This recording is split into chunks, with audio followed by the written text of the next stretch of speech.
Dito mo ay wala tayong dito. Ha? Kayo. Ay! Buha!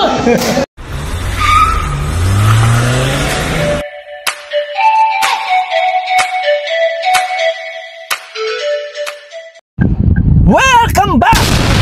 Ito na naman ang yung daddy para sa panibagong episode ng ating vlog. And today's video, nandito na naman tayo sa Christ Commission Fellowship Main dito sa Ortigas para makibahagi para sa gagawing Unite the D Leaders Conference 2025. At syempre pa, before we start, pray muna for this event. Lead us, guide us, teach us what to do.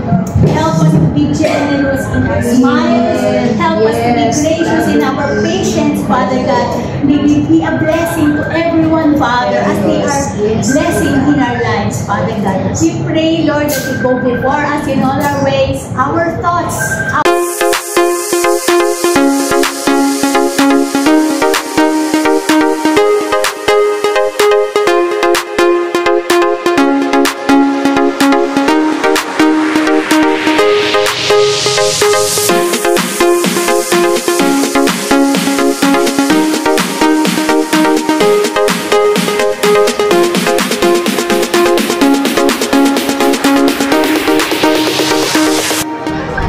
after ng breakfast, diretso na sa multipurpose hall for praise and worship.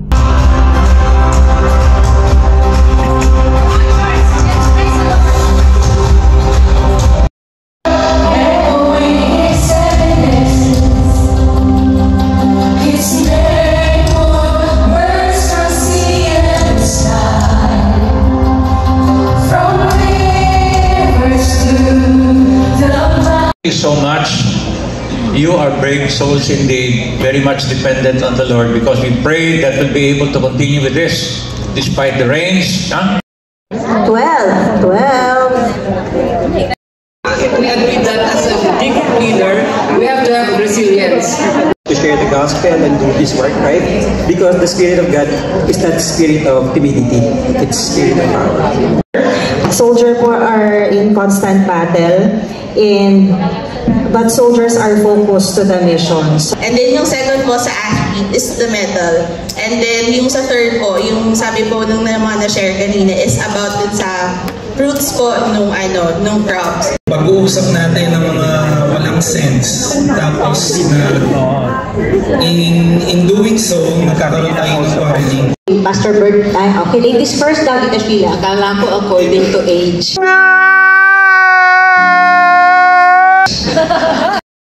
of me, and of course with the grace of God. And by God's grace, I have 4 generations, both from singles and both from couples. These are all blessings from God. And I think the love that I received from God. Yes. Before we leave that topic, I just want to say that, you know, if you encounter members that have problems that maybe it's beyond you, please do not hesitate to elevate it to your upline, your D12, and if you still have problems, maybe you can refer them to me, okay? Fine? But you live it. In other words, you spend time with your disciples. Get to know them. Not only during your meeting, diba?